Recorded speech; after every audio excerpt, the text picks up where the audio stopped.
handicap hurdle. Number 1 is Gabriel Adam Wedge, 2 presenting Percy, Davy Russell, 3 Oberson, Chester Williams, big day for him, claiming 7, 4 Jury Duty, 4 Jack Kennedy, probably not old enough for Jury Duty, Jack, 5 Cade de Burley, Stan Shepherd claiming 5, 6 Barney Dwan for Paddy Brennan, 7 To Be Fair, Trevor Whelan, 8 El Bandit, Sam Twiston Davis, 9 Mr Mix, Harry Cobden, 10 for Golden Doyen, Mount of Tom O'Brien, 11 is Sutton Manor for Lisa O'Neill, successful earlier on in the week. Number 12 is Splash of Ginge, Jamie Bargery claims 3, 13 the Tourard Man for Kevin Dowling claiming 10, 14 Rocklander, Adrian Heskin, 15 Fingal Bay, Sean Houlihan claims 7, 16 Impulsive Star, Sam Whaley-Cohen claiming 3, 17 Electric Concord, David Mullins, 18 Isle of Hope and Dreams, looking for Willie Mullins' 50th festival winner, 19 Arctic Gold, Tom Humphries claims 7, 20 Theo's Charm, Tom Cannon, 21 Barry Malin, Noel Feely, 22 Alzamar, Jonathan England, 23 for Good Measure,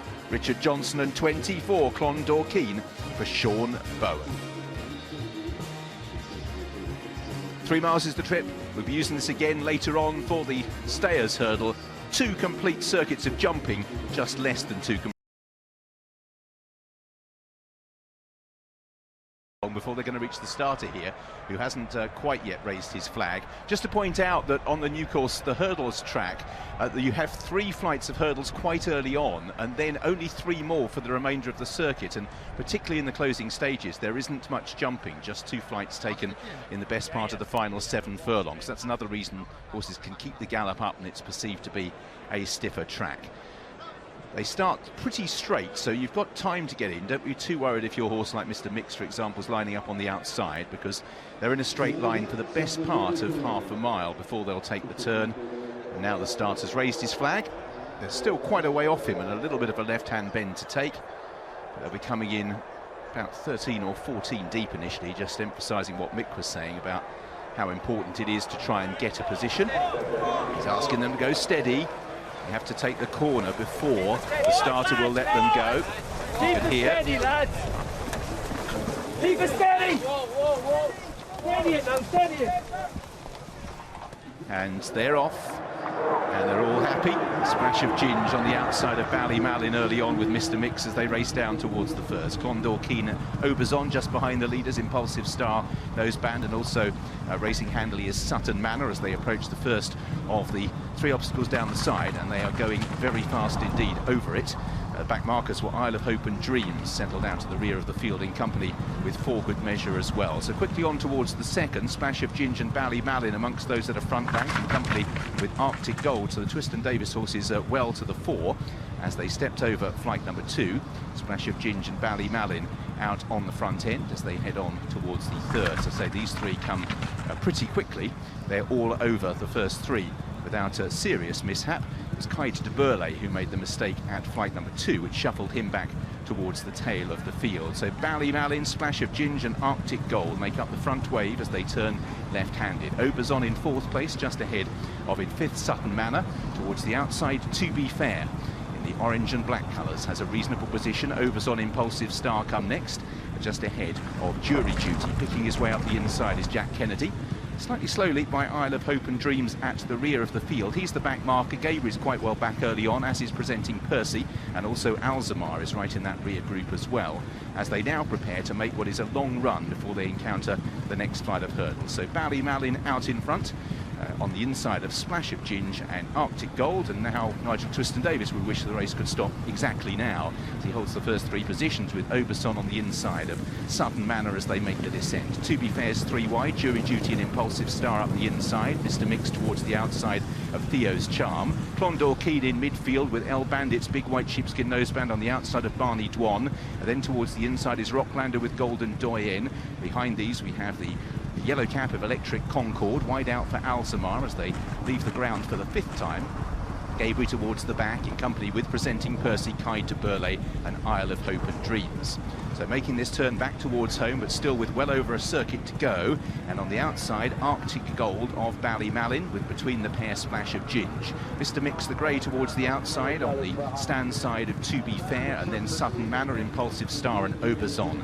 Jury Duty is towards the inside in the claret and blue colours with the white sheepskin noseband of Barney Dwan, Theo's Charm and Clondor Keen. Fingal Bay ahead of El Bandit for Good Measure, Golden Doyen, 2/3 of the way back through the field with the Tourard man and Gabri, then Electric Concord, Alzamar, Kai de Burle and Isle of Hope and Dreams. So this is flight number 6, and Arctic Gold took it right by the roots, and they've completely demolished the inside of that flight. The ground staff will have to work quickly. They've got 3 panels to replace there, and only about a couple of minutes to do so. So Arctic Gold out on the front end, from Ballymalin in 2nd place, Splash of Ginge in 3rd. The outside is To Be Fair of Opazon, Impulsive Star, and still in a handy position as he has been throughout is Sutton Manor, who races on the inside. Also being tracked is Jury Duty with Theo's Charm at this stage. Mr. Mix is held wide on the course with Barney Dwan as they make their way down towards the next flight of hurdles. Next 3 come pretty fast. Arctic Gold out in front, takes it with the lead, and again they're all over again. Kai de Burle made a mistake towards the rear of the field. So 5 left to take, next 2 coming up pretty quickly. Out in front, Arctic Gold, but just having to be shunted along to retain the advantage over the rest of the field. Isle of Hope and Dreams is struggling towards the back. Also Alzamar and Kai de Burle are under pressure. Racing towards the 4th last. Arctic Gold still out in front. To Be Fair out on the outside, handy with Ballymalin, and then behind these is Sutton Manor. Just behind the leaders, Impulsive Star and Obazon are the next 2 with Barney Dwan and Theo's Charm as they make the turn. Creeping a little closer is Rocklander on the inside of El Bandit, the Tourard man. Mr. Mix, Fingal Bay given the hurry up. For Good Measure is trying to improve from just worse than midfield, and they're on the run towards the flight at the top of the hill, 3 from the finish. Ballymalin and Arctic Gold from Splash of Ginge. To Be Fair is just being ridden along towards the outside now. Obazon, Theo's Charm travels okay. So does Barney Dwan, likewise Impulsive Star. Jury Duty waiting patiently on the inside of the field. Still a lot of chances on this run down towards the 2nd last. Ballymalin for Noel Feely on the inside of Arctic Gold. Splash of Ginge, Obazon comes next. Barney Dwan creeping into it. Towards the outside, looking for a share of the lead is Sutton Manor improving. To Be Fair's being ridden. Jury Duty travels well, gone past Impulsive Star. Theo's Charm is also in that little cluster as well. From the back, Presenting Percy, Davy Russell, green and white colours, and then Condor Keen, El Bandit. Electric Concord is another who's trying to improve from quite a long way back. 2 from the finish. Sutton Manor on the outside of Barney Dwan, Arctic Gold and Ballymalin. Then Theo's Charm, the Tourad man round the outside. Jury Duty has never left the inner for Jack Kennedy as Barney Dwan commits and goes for home off the final bend. Jury Duty poised in 2nd place. Then the Tourard man on the outside of Ballymalin. Still coming is Presenting Percy on the wide outside. Barney Dwan pursued by Jury Duty and Presenting Percy up the near side. These are the first 3 in the Pertemps, and they head down towards the last. Barney Dwan, Jury Duty didn't find a great deal, but Presenting Percy has swept right from the back of the field under Davy Russell to come down towards the last in front. It is Presenting Percy is over. Barney Dwan in 2nd, then Jury Duty and the Tourard man, but up towards the line it is Presenting Percy for Davy Russell and Patrick Kelly, who are 3 lengths clear on the run up towards the line, and the stable who won it last year will do so again. Presenting Percy beats Barney Dwan, Jury Duty the Tourard man, then Sutton Manor, who's home end of Electric Concord, Ballymalin for Good Measure, Kai de Burle and El Bandit together from Golden Doyen, and they stretch all the way back to Mr. Mix and Fingal Bay, and unfortunately To Be Fair as well. What a patient ride by Presenting Percy's jockey Davy Russell. He won this on Maldini for Patrick Kelly last year, and he has repeated this. Who knows, if the handicapper had given the mark that Davy wanted, he'd have won it by half a furlong. That's brilliant, Richard.